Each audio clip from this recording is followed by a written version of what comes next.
Good morning friends, आप सबों को एक और बार हमारे उद्धारकर्ता मुक्तिदाता प्रभु यीशु मसीह के सामर्थी नाम में जय मसीह की। अजीज़ों, आज एक खास संदेश मैं आप सबके साथ बांटना चाहता हूँ और यह संदेश आपको मुझे मिलता है यिजकेल नबी की किताब अध्याय 37 उसकी 2 और 3 आयत पर लिखा है। तब उसने मुझे चारों ओर घुमाया और तराई तह पर पहुँच बहुत सारी वहाँ पर हड्डियाँ थीं और वे सूखी हुई थीं। तब उसने मुझसे पूछा, है मनुष्य की संतान, क्या ये हड्डियाँ जी सकती हैं? मैंने कहा, है परमेश्वर यहोवा तू जानता है। अजीजों, आप और मैं यहाँ पर देखते हैं परमेश्वर का वचन कहता है और मैं विश्वास करता हूँ इस वचन को आपने पढ़ा होगा और आप भली भांति इस कहानी को जानते हैं। और ये कहानी इस प्रकार से है, परमेश्वर का वचन कहता है परमेश्वर यिजकेल नबी को एक तराई में ले जाता है। और वो कहाँ पर तराई में ले गया?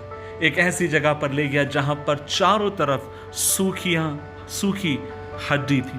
वहां पर कोई भी जीवन ना था।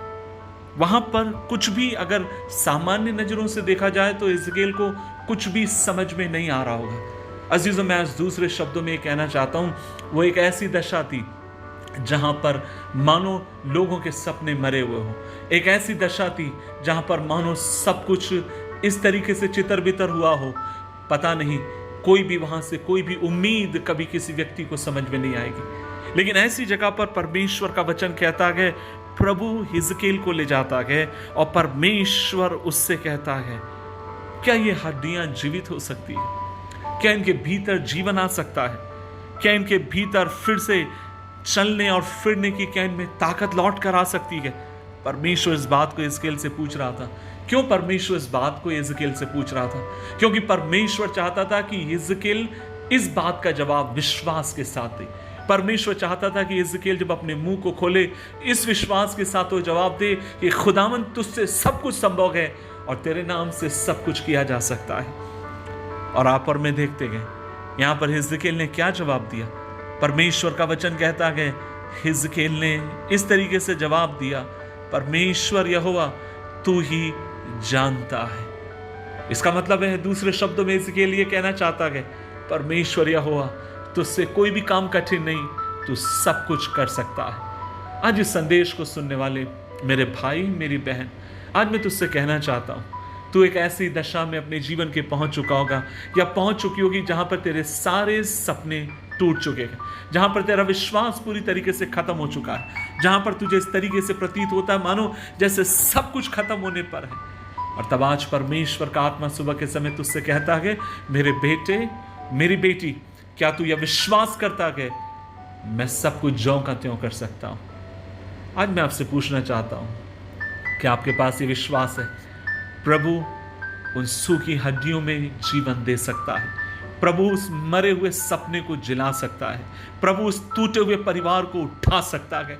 परमेश्वर एक ऐसा जीवन जहां पर कोई भी उम्मीद नहीं है, जब अपनी सांस को उसमें फूकेगा उसमें एक नया जीवन दे सकता है। यदि आप ये विश्वास करते गए तो आज सुबह के समय परमेश्वर आपसे कहता है, यदि तू विश्वास करे, मेरे पीछे चले, तू अद्भुत कामों को देखेगा, तू बड़े बड़े कामों को देखेगा और मैं तेरे लिए सब कुछ करने वाला तेरा परमेश्वर हूं। आज सुबह के समय में आपसे कहना चाहता हूं, आइए क्यों ना मिलकर हम परमेश्वर की हुजूरी में जाएं और हम मिलकर प्रभु से कहें, प्रभु मैं तेरे वचन पे विश्वास करता हूं। परिस्थिति बिखरी हुई नजर आ रही है, परिस्थिति जो मैं अपनी नग्न आंखों से देख रहा हूं, प्रभु जी मुझे कहीं भी जीवन नजर नहीं आ रहा है, लेकिन मुझे इतना मालूम है जब खुदावंद तू जीवन को फूकेगा उसके भीतर जीवन आ जाएगा। जब तू कहेगा टखनों में जान आ जाएगी। जब तू कहेगा ये सूखी हड्डियां उठकर एक बड़ी सेना में खड़ी हो जाएंगी। क्या आप ये विश्वास करते हैं? यदि आप विश्वास करते हैं तो आइए मिलकर हम खुदा से प्रार्थना करें कि वो आपको मुझे अनुग्रह दे, ताकि हर परिस्थिति में आप और मैं उस पर विश्वास रखें। आइए मिलकर प्रार्थना करें। प्रभु जी धन्यवाद देते हैं इस दिन के लिए, इस समय के लिए। और प्रभु जी आज हम हो सकता है एक ऐसी परिस्थिति में खड़े हैं जहां चारों तरफ हमें मौत, निराशाएं, हताशा में दिखाई दे रही हैं, लेकिन खुदावन आज हम तेरे नाम के ऊपर विश्वास करते हैं। आज तेरे पवित्र आत्मा के ऊपर हम विश्वास करते हैं और हम कहते हैं हमारा प्रभु अब भी चमत्कार करने के लिए विश्वास योग्य है। हम कहते हैं हमारे परमेश्वर के लिए कोई भी काम कठिन नहीं है।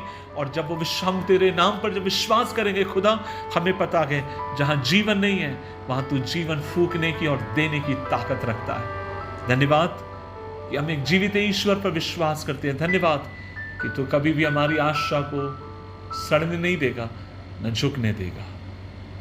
यीशु मसीह के नाम से मांगते हैं, आमीन, आमीन, आमीन। मेरी परमेश्वर से आज ये प्रार्थना है, आज का आपका दिन आशीष का दिन हो, आज आपका दिन जय का दिन हो, आज का आपका मेरा दिन प्रभु के चमत्कारों को पाने वाला दिन हो। प्रभु आपके संग रहें, साथ रहें। हम आपके लिए दुआएं कर रहे हैं, आप भी अपनी दुआओं में हमें बनाए रखें। खुदावन आपको आशीष दे। जय मसीह की।